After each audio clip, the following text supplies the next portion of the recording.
একটি জিনিস হলো যে আলোচনাটা হয়েছে সেটা অনুযায়ী কোনো কনক্লুশনে আসা, আরেকটি আলোচনা হলো বিভিন্ন জন বিভিন্ন ফরম্যাটে বিভিন্ন কথা বলে যাচ্ছে, কিন্তু এক্সাক্ট যে আলোচনা আমাদের ওইখানেরও কিছু যে দ্বিতীয় যে পক্ষ রয়েছে তাদেরও কিছু কনসেন্টের বিষয় রয়েছে। আবার যেটা সেনা সদর থেকে যে বক্তব্য এসেছে সেটা কিন্তু একটি মুখপাত্রের মাধ্যমে, আমরা আইএসপিআর এই পর্যন্ত কোনো এই ধরনের কোনো নিউজ এখনো দেখি নাই।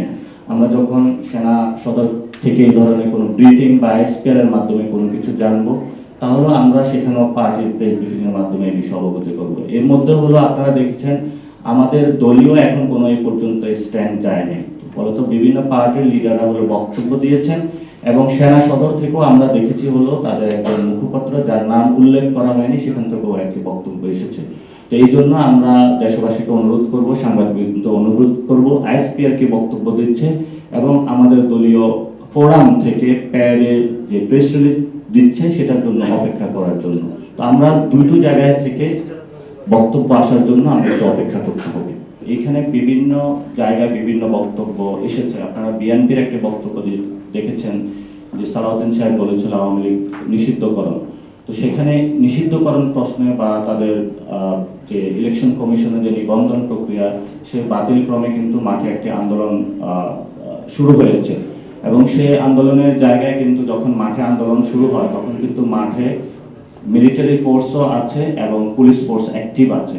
তখন সেখানে কিন্তু বিভিন্ন ফরম্যাটে বিভিন্ন জনের সাথে আলোচনা হয় এবং সেই আলোচনায় থেকেই এতটুকু আলোচনার গড়িয়েছে এবং এটা কিন্তু আলোচনার সূত্রপাত হয়েছে আওয়ামী লীগ নিষিদ্ধকরণ প্রক্রিয়া প্রশ্নে। এবং আমরা গত 6 মাস পর্যন্ত বলে আসছি যে আওয়ামী লীগের যে মানুষগুলো অথবা যারা খুনি ছিল, ডিরেক্ট খুনের সাথে ইনভলভমেন্ট ছিল, যারা বিভিন্ন জায়গায় সেনাবাহিনী বিভিন্ন ক্যান্টনমেন্টে আশ্রয় নিয়েছিল, আমরা তাদেরকে স্পষ্ট বক্তব্য বলেছিলাম দেশবাসীর সামনে যে এই বিষয়ে বক্তব্যগুলো স্পষ্ট করার জন্য। এবং আমরা সেই বিষয়ে স্পষ্ট বক্তব্য পাওয়া পর্যন্ত আমরা কাউকে পর্যন্ত বিশ্বাস করতে পারছি না, কারণ জনগণের জায়গা থেকে যারা বিভিন্ন জায়গায় খুন করে আশ্রয় নিয়েছিল তাদের বিষয়ে সুস্পষ্ট বক্তব্য আসা ছাড়া বাংলাদেশের যে বর্তমান যে সংকট রয়েছে তা থেকে আমাদের উত্তরণ করা সম্ভব নয়।